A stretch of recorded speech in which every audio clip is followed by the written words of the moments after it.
A conversation with Michael Johnson on consciousness. Michael Johnson has a background in the philosophy of science and algorithmic trading and is the executive director and co-founder of the Qualia Research Institute. Johnson studies formal approaches to consciousness and their implications for neuroscience, neurotechnology, and artificial intelligence.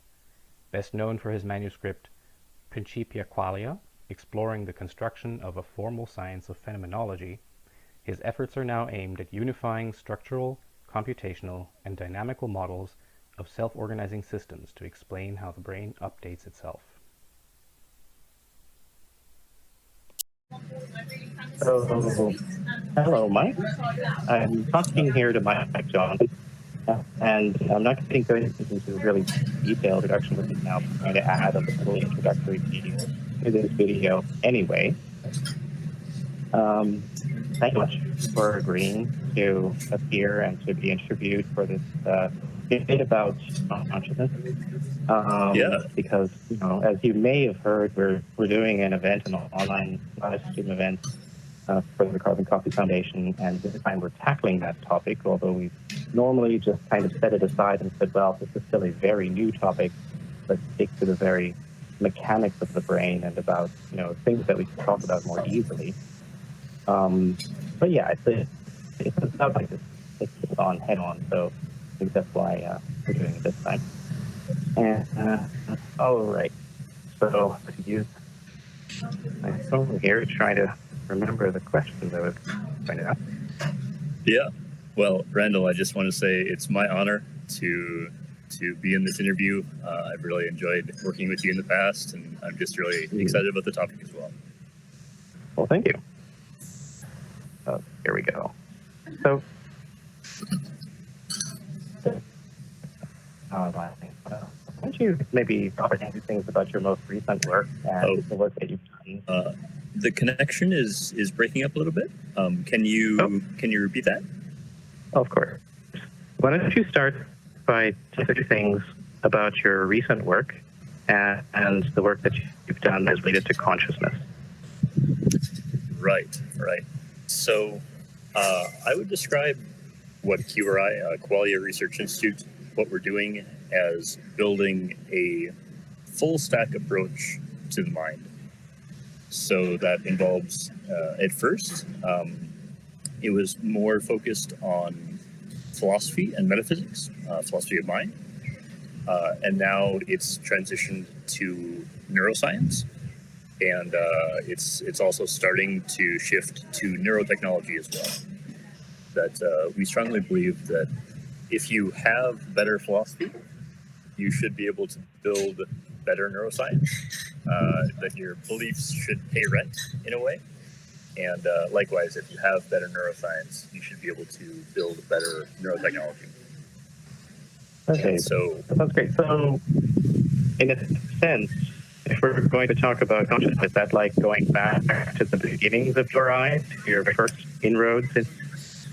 Yes, that's right. And that's our theories of consciousness are sort of generative to our theories of neuroscience, but then our theories of neuroscience should also stand on their own. Okay, fantastic. So this is going to be, I guess I'm going to be straight up and just say, how would you define consciousness in the sense of, what we experience or care about and how we value it? How would you define that? Right. So I would go right to the philosophical definition of how it feels like to be something, that how it feels like to be Mike, how it feels like to be Randall. There are many different sort of related definitions of you can be, there can be a group consciousness, there can be a conscious approach to something and so on, but I think that this is the cleanest definition, phenomenology, you can say. Mm-hmm. So how it feels to be Mike or how it feels to be Randall. Then using that as your primary definition, so when are we conscious, when are we not conscious? Right. So there's this word there, we, that maybe we get need into to that. dig in. Sure. Yeah. But I think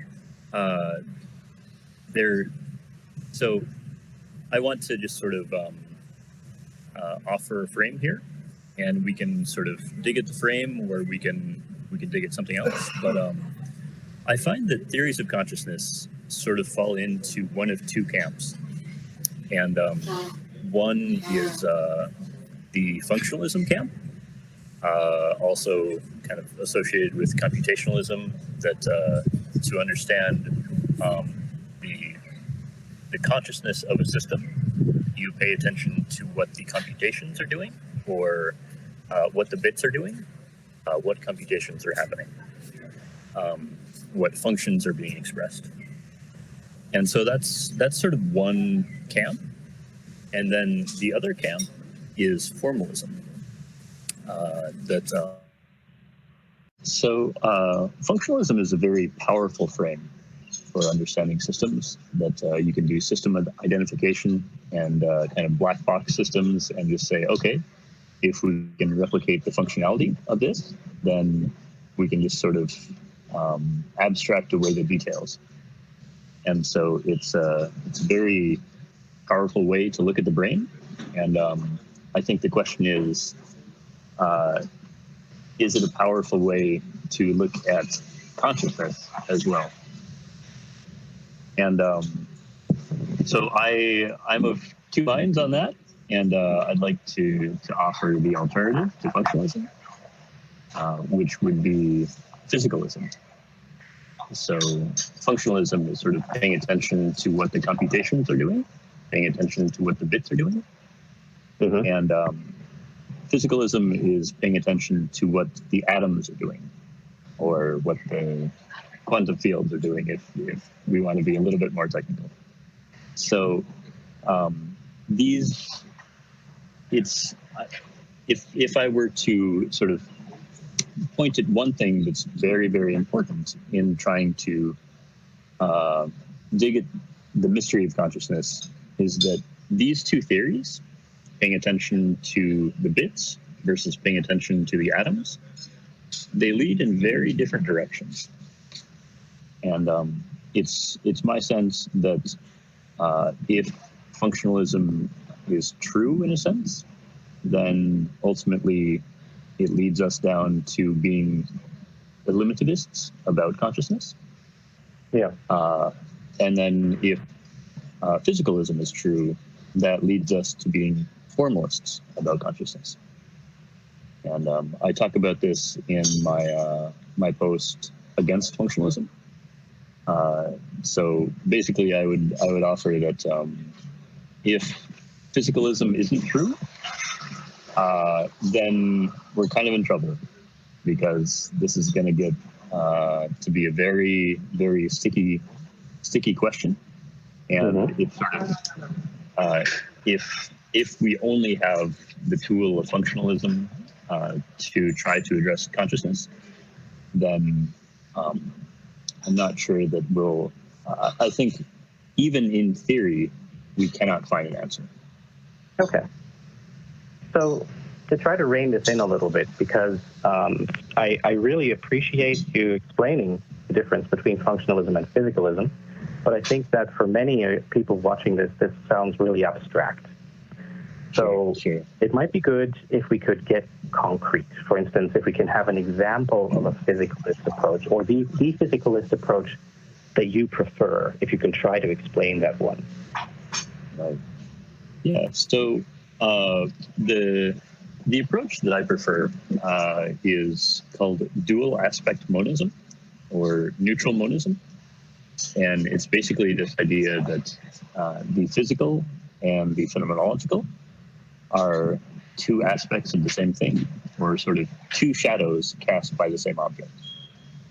And so, in a sense, we can talk about a system in terms of its physical composition, or we can talk about the system in terms of its qualia, but they're sort of pointed at the same thing. So that would be my preferred frame here.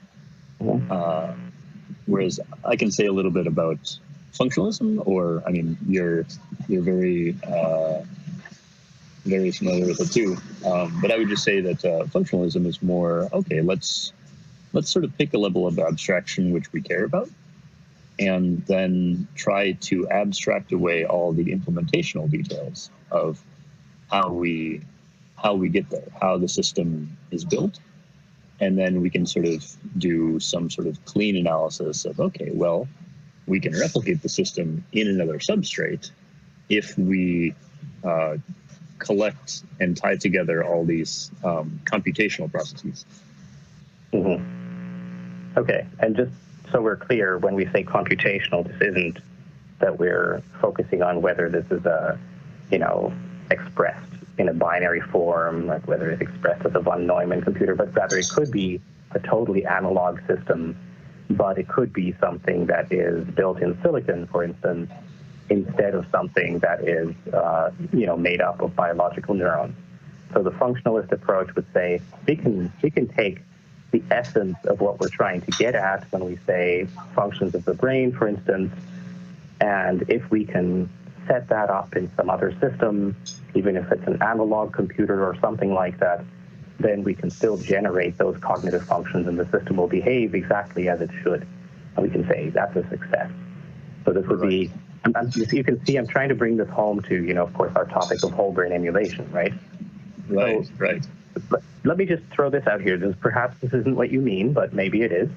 So would you say from a physicalist perspective, is it just purely impossible to do whole brain emulation because you cannot capture the essence of how we are unless it is running on us in this biological form the way it is right now?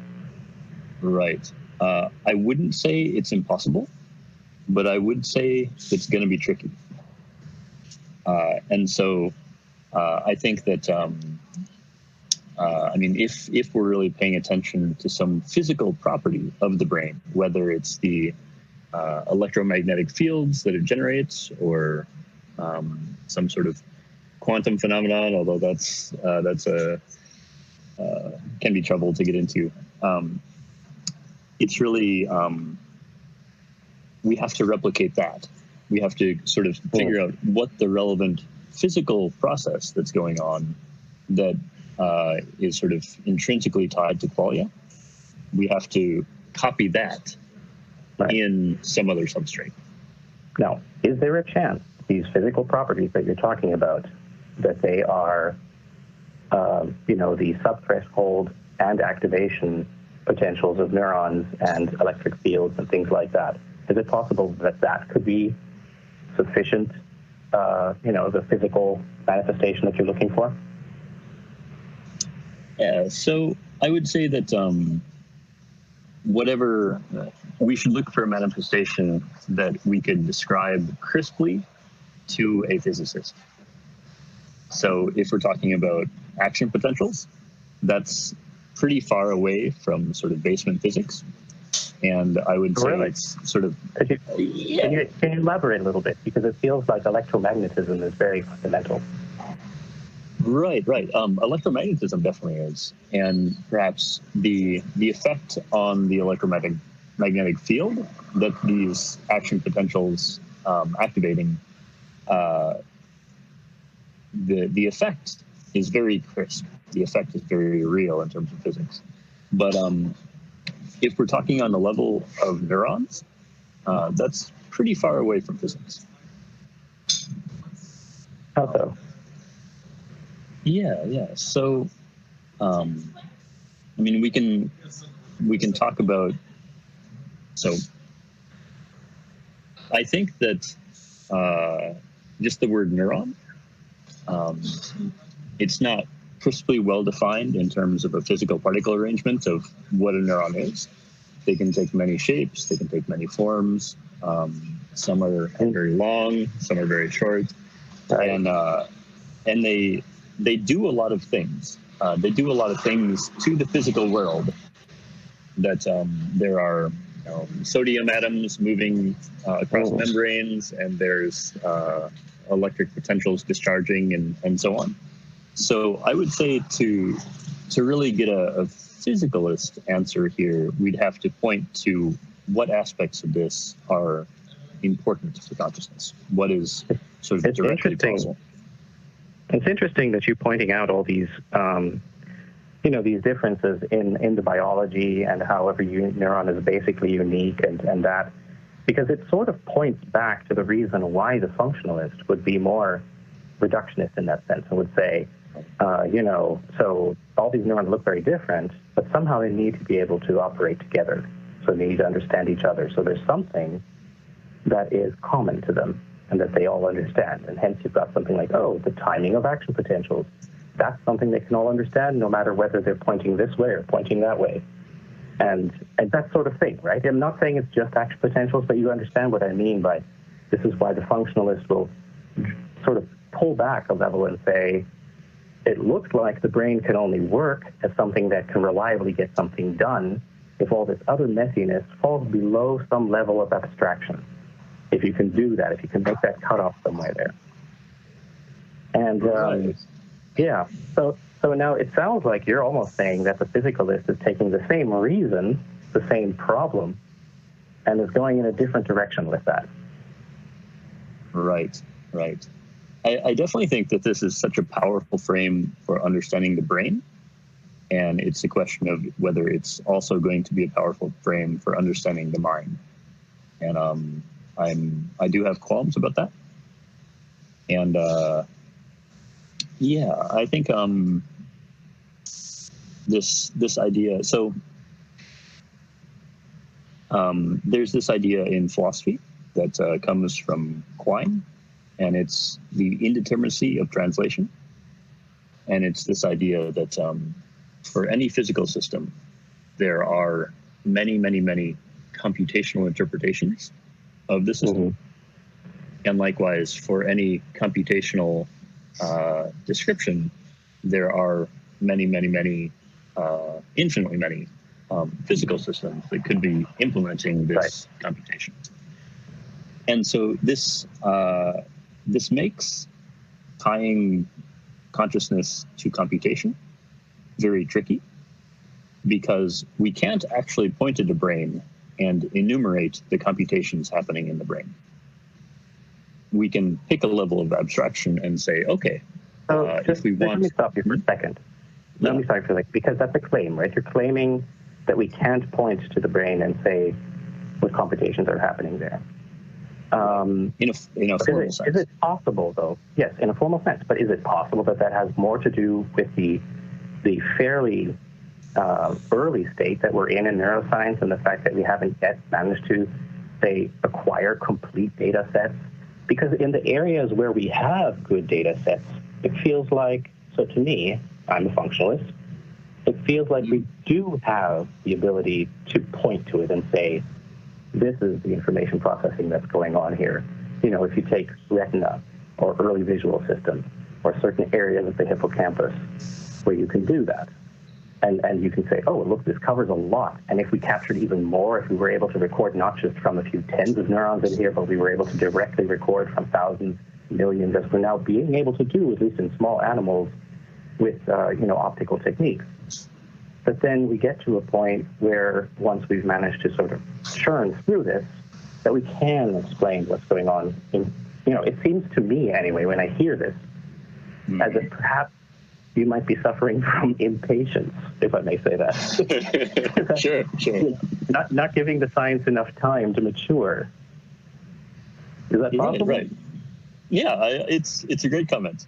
I think that, and this is not to put words in his mouth, but I think that this is sort of along the lines of one kind of hope that Tononi with integrated information might have, that if we can sort of essentialize the processing networks of the brain, and we can sort of step away from physical implementational details and just look at the brain as this complex graph structure with information passing between nodes, that this is the level which maximizes this integrated information that he looks at.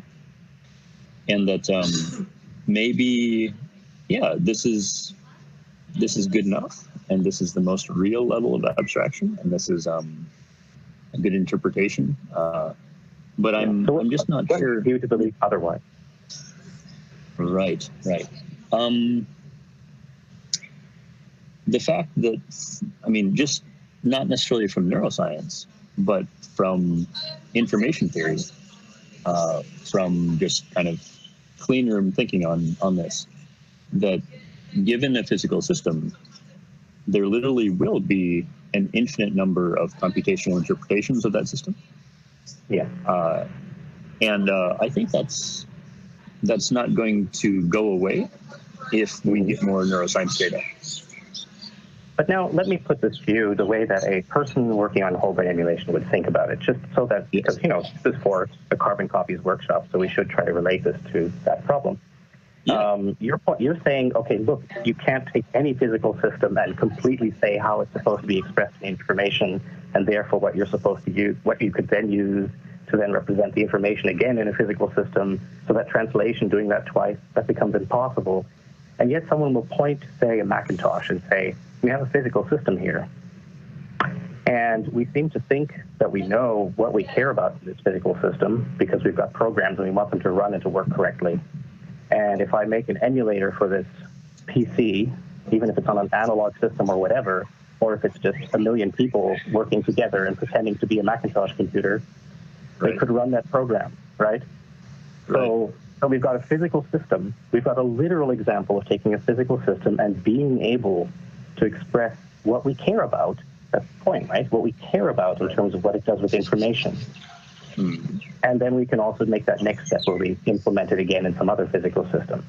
And so it sounds like what you're really saying is that so first of all, you don't think that we should be using, say, maybe, I'm putting words in your mouth, but you shouldn't, that we shouldn't be using the computer analogy here, because that's probably dangerous. But what else leads you to believe that we cannot in any way make this abstraction, that we can't say, here's the information we care about, and so for that we can make such abstractions? Right. So, in theory, that may be promising.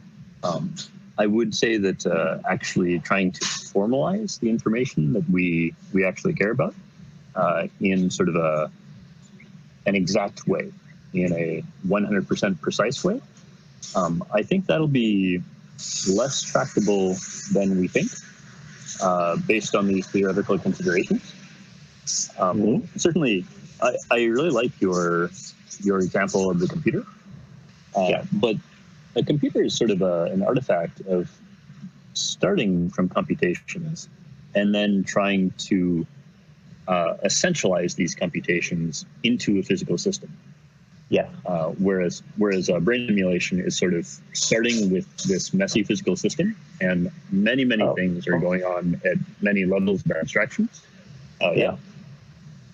Now, you just mentioned, though, that you're starting with something, it's being essentialized, right? I would say that this is true for the brain as well. Because the brain didn't come into being as just some random thing that exists for no reason, right? I would tend to, for instance, when we talk about consciousness, I would go back to questions like, why does consciousness exist from an evolutionary point of view?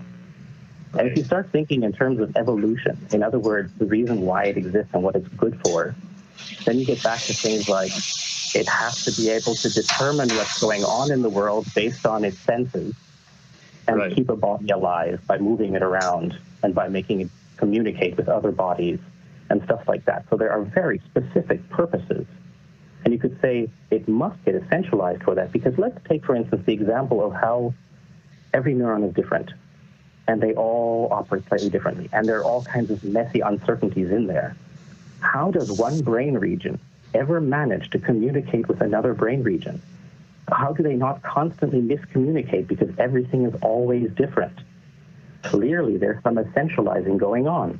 And so you've got mutual inhibition, keeping things quiet, oscillatory rhythms, and rhythms within rhythms so that they can communicate at specific times, and all this sort of stuff. And so my default assumption would be, because the brain is trying to be able to communicate with itself as well as with other brains of others around you in your tribe, and you're trying to keep one another alive, you must essentialize, just like you need a computer to be reliable, and therefore you have bit levels. Something's called a 1 and something's called a 0. You need to make the system more reliable than the very imprecise system that you have when you're dealing with, say, quantum probabilities and all of that stuff, right? Right. So this is where I would go. I would go, this system had a purpose, and so it has been essentialized for that purpose. Right. Yeah, no, that's a fantastic point. And in broad strokes, I do agree that the brain has sort of had evolutionary pressure to, toward some sort of clean level of abstraction, we can say. But I would say it's also had evolutionary pressure to use all the tricks available to it. And some of these will be illegible to this level of abstraction. So I guess I would agree with your point with caveats. Okay. For example, what is a trick that is not, a trick that it uses and that doesn't fit into this model? Yeah. So, of course, this is going to be contentious because there are real questions of whether this is real or not. But hypothetically, we can consider whether the brain uses sort of the electromagnetic field in a non-local way for communication, or whether sort of all information goes through synapses and firings. Mm-hmm.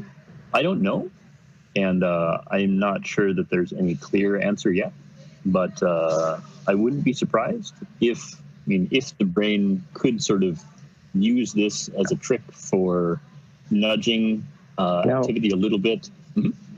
If the brain uses electromagnetism, electromagnetic fields in its communication, right. What happens? Yeah. So what's the problem? That's why. Yeah. Sure. So,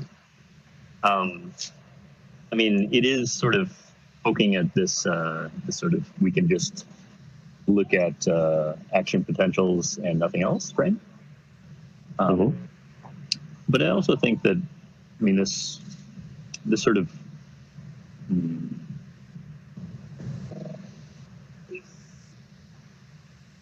I think there's a real issue in terms of what it means to be real. And that's, what does it mean to instantiate a computation? What does it mean to instantiate a function? And as a functionalist, you mentioned that, okay, you can sort of copy what's happening in a brain across a million different people, like the Chinese room, but a little bit different, and sort of emulate a brain that way. And I'm wondering if there's sort of a principled way to tell when a functional system is being emulated or instantiated, and when it's not. Whereas I would say that with physicalism, it's more straightforward, that either you have this configuration or this change in, for example, the electromagnetic field, or you don't. And so it removes this edge case scenario that I think functionalism has. Not quite sure I understand the edge case that you're talking about, because I understand that you're trying to make a point about something being real in some sense, but I'm still trying to really figure out what that means. Because right. For instance, the first thing that comes to mind is, okay, the thing about communicating through the electromagnetic field, okay, it can't be about the particularities of like the fluctuations and stuff too much, because again, that's very arbitrary and you don't want a system relying entirely on that. So probably there's some essentializing going on, but you get this simultaneity effect, right? You've got the electromagnetic field having an effect on many neurons at the same time in a certain way, which again begins to sound a bit like integrated information theory, where it matters a lot how many things you can communicate with instantaneously, right. In that sense, right? So you've got similarities in thought there. But one of the things that has often, that I've wondered about, and which I guess is a question that relates back to consciousness, is certain possible illusory effects of consciousness. And I mostly get at that because I really like the way that Susan Blackmore explains her thinking about things like consciousness and the stream of consciousness and whether it exists in the way that we think of it. And so often I'll think of something like, okay, when I imagine that I'm conscious and I'm aware of something, when I'm trying to figure out what I'm aware of, then it feels to me as if this is happening right now. But at the same time, I know that so many parts of my brain are working by using memory buffers. So when it feels like this is in the now, how do I know this is an in the now experience and not a post hoc realization? How do I know that it's not that I have asked my brain, what was I aware of 1 second ago, and then all these different processes produced answers and then dumped the result together into a working memory spot that I am now querying, and that feels like the now to me, because that's simply what feeling like the now means. That's what it happens to be. It's kind of very anthropomorphic in the sense that we think, oh, this is this and this, but of course it has to be this and this because that's what we feel, right? So if feeling like this is the now is querying that result in working memory from pulling these streams together, if that's what feeling in the now means, then there's no way for us to tell that it isn't. So how do we know that it's not a post hoc realization instead of something that's really immediate? And if it can be a post hoc realization and you can build it so that the system can only experience the now that way, then what's the difference between building a simulated parallel experience by running it in a sequential von Neumann computer, but pretending in your simulation that it's all at the same time, as opposed to doing it in reality? This, by the way, is something I'm going to ask Christoph Koch as well, because I really want to know about his objection to carrying out the same phi calculation on a virtual system as opposed to a real system. Yes. And how you would be able to tell the difference. Right. Yeah, I actually can say a few words about that, not to put words in his mouth, but when I spoke to Giulio Tononi, he mentioned that he didn't think computers could be conscious because IIT has this principle of exclusion. It's that a single element can't be used by two conscious experiences. And the way that a computer is set up, everything goes through the CPU clock. And so it's constantly being queried. And so for this to work with IIT, you'd have to have a CPU clock for every sort of slice of conscious experience. But isn't he just avoiding the question there? Because he's not actually answering why you can't calculate phi for the virtual system. He's only telling us why he doesn't believe that the phi of the physical system that's making the virtual system is enough. But perhaps the phi, you could elevate the phi by building a virtual system that has a higher phi than the physical system beneath it. Yeah. I mean, I wouldn't say I'm familiar with all the fine details of IIT, but I would tend to agree with you. So I'll be very, very curious what Christoph shares about that. Okay. We'll try to find out. Yeah. All right. So first of all, before we go any further, I just want to say that we're past the half hour. So if you need to run, that's fine. How do you feel right now? I'm good. I also have a frame to share, but please. No, go ahead. Yeah, please share. Okay, yeah. So what I like to tell the guys at QRI is that never argue metaphysics when you can argue physics. So this is this sort of idea that if we're arguing issues of metaphysics, functionalism versus physicalism, eliminativism versus formalism, it is very difficult because there are such long chains of reasoning, and it's a mess. Yeah. To be honest, it's hard. Now, and you may or may not agree with this, but I would put forth the frame that functionalism or computationalism essentially, when you boil them down to the essence, they are skepticism that there is any essence to consciousness, that there is any sort of deep formal structure to be found, that they're sort of seeing consciousness as similar to Elan Vital. This Can we back up for just a second, because this is really interesting. It's really is. By the way, I totally agree with you. First of all, I agree about argue the physical. That's better, and I typically think of that as argue about empirical evidence. Like, can you show that what you're claiming is somehow relevant to things that we can experience, that we can detect, that there are tests for this. But the other side of this, yes. So I was going to ask. So you said something really essential, something like the Elan Vital, and then you switched to something that sounds incredibly functional, because you said deep formalism, and deep formalism sounds like math, and math sounds like functionalism. So why did you switch from talking about something very mystical, like, not necessarily mystical, sorry, that's the wrong word, because you're saying essential, like Elan Vital, so it's kind of like talking about another force of nature or something, a thing that is a principle, a fundamental thing in the universe that we haven't normally talked about or haven't made equations for or thought about in that sense. From that, back to deep formalism. Like that, why did you switch there? Sure. So I do think that under computationalism / functionalism, that consciousness cannot have a crisp structure. Carl Friston has shared that consciousness is a process, not a thing. I think he has an Aeon piece on this, and that's sort of characteristic of the functionalism mindset.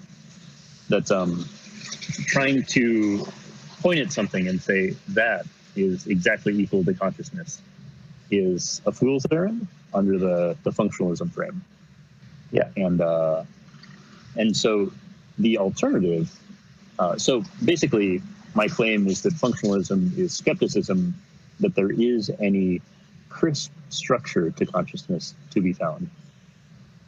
Yeah. Whereas, so at QRI, we're formalists. And so we believe that there is crisp structure to be found. And that also that this is sort of on us to prove that, if you can always be a skeptic about something, and you can always try to prove something is real. And then how do you sort of arbitrate these disagreements? And I think the best way is to try to do something cool with the assumption that something is real. Mm-hmm. So before Faraday and Maxwell, the state of electromagnetism was very sort of haphazard. And people were starting to believe that there was formal structure there, but back up 100 years, and you had static and lightning, and lodestones, and compasses, and all these different things. And who would have thought that there was some unifying thing with deep structure, deep mathematical structure, called electromagnetism? Yeah. And so, in that scenario, formalism was the correct approach. Whereas with Elan Vital, thinking that living things are alive because they have some special substance and then they die when it leaks out, then formalism was the wrong approach. Okay. And so before you go on, just one quick thing. So you've shown that there are some things where looking for formalism is the wrong thing, right? Sometimes, like in living organisms, it really is the complexity of a whole bunch of stuff that together makes, you might as well talk about a machine. A machine is a thing that's put together through a bunch of elements which utilize very basic formal principles that are found in nature that physicists can have derived, but really they're made up of a bunch of stuff. As opposed to, say, figuring out electromagnetism from all of its different sort of phenomena that you can determine that exist, and then you come up with electromagnetism. So I guess maybe this is where you were going, but it immediately makes me wonder, why would you pick on consciousness and say that is one where it is correct to look for something like electromagnetism as opposed to something like life? Sure. No, that's a great question, and I think it just boils down to what you can build if you assume consciousness is real, that consciousness has this crisp structure, and so it gets down to predictions. That I have always had a soft spot for Sir Karl Popper and his sort of falsifiability frame. Not to say that's the end-all be-all, but in a sense, my claim is that consciousness seems to have a crisp structure, and we should be able to create predictions and eventually technology based on this assumption that you can't build with functionalism. That functionalism is skepticism. It's saying, there's nothing to be formalized here. And so I think it's up to the formalist to say, well, actually, if you assume there is something to be formalized, you can predict this. Sorry, is it up to the functionalist to say what you should be able to predict? So up to the formalist. Oh, the formalist. Yeah. Okay. That makes more sense. Right. Yeah. Yeah. Okay. So how far along are you to trying to come up with something like that? Yeah. So we have an Fmri study all planned out, and we're raising funds to carry it out. I'm sure you don't want to say too much about it because you don't want to be scooped, right? No. Actually, we're pretty public about it. Oh, really? So, okay. Yeah. So it's starting from this symmetry theory of valence. That if we can formalize consciousness, and frankly speaking, QRI is right now agnostic about how to do that. IIT has an approach. We don't necessarily depend on IIT, but we think they have the right goal. And formally speaking, the goal is to create a mathematical object which is isomorphic, has perfectly the same structure as a subjective experience. So basically, how it feels like to be Mike can be represented crisply by math. And so the assumptions that we're making. So first of all, that this is true, that math is the right language for consciousness, and we can be precise about it. That it's not a leaky abstraction, we can say, or a leaky reification. And then second of all, and this is a very big move, but if you have this mathematical object, and we can think of it like a geometric shape, it may or may not have a geometry, but that's kind of shorthand. If you have this complex high-dimensional shape that represents what it feels like to be Mike, or what it feels like to be Randall, then we're making the assumption that the symmetry of this shape corresponds to how pleasant or unpleasant the experience is. And I'm just going to offer that without defending it. We have some. I'm sure we can't get into this right now, but because it'll take us into a very deep territory. But I'm curious how you used an Fmri study to demonstrate that. Right. Yes, that's shape. I mean, this is something that sounds very much like something that Tononi would say, right? Tononi talks about these shapes basically that you can come up with. Yeah. Your question is very good, and the next move that we're making. So we're saying, okay, we can represent experience with this complex shape, and maybe the symmetry of the shape corresponds to how pleasant the experience is. We have many reasons to believe that, but not really time to get into that now. But then the move that we're making with making this empirical, making this testable, using Fmri to kind of focus this, is we're assuming that if you can perform a harmonic analysis of the brain, if you can sort of basically figure out a way to get a Fourier series of brain activity, or a Fourier transform, then the harmony in a brain, in a specific technical mathematical sense, the consonance between the brain's natural harmonics, the harmony in a brain will be a very good proxy for the symmetry of this mathematical object. Does that make sense?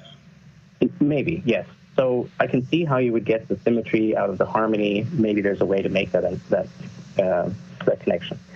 I'm still struggling with how does finding a shape like that, how does this show that this demonstrates what it's like to be Mike or something like that? Like, how do you know that that's what that is? And how would you, because you were saying that this has to show that you can do something with it. You can create something that you normally wouldn't be able to create if you didn't have a formalism like that. And so it would maybe, I mean, what are you trying to do? Are you trying to be able to show specifically why, say, Mike is more similar to Sam than Mike is to Fred or something like that? Is that something you could do there? And how could you demonstrate that it was true? I mean, how can you corroborate that? Right. Yeah, all great questions. And frankly speaking, as you carefully noted, this isn't proof. This isn't proof that formalism is true. It would be evidence. And this sort of what we would be building. So you're trying to make a prediction, right? Yes, exactly. So right now, so the gold standard in terms of predicting valence self-reports from fMRI. So if I put you in a brain scanner and analyze your fMRI activation, on average, I can explain about 60. So, and this is sort of the state of effective neuroscience right now. That effective neuroscience can explain about 16% in the variance. You were telling me, let's see, we were talking about predicting and what prediction to make. Oh, yeah, okay, right, that's where we were. Yeah, right. And you were telling me about how you would be able to predict someone's valence state from basically from a shape or from something you'd find at the harmonies in the fMRI. Yeah. Right. Yeah.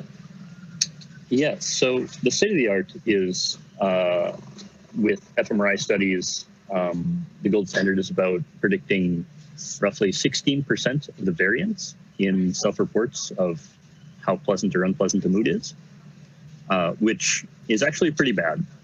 16% of the variance, that's very low. And so if we can use our insight that was sort of generated by assuming formalism is true, and for example, if we can predict 50% of the variance, that wouldn't be proof that formalism is true, but it would be interesting evidence. Oh, yeah. Yep. I agree. Okay. Let's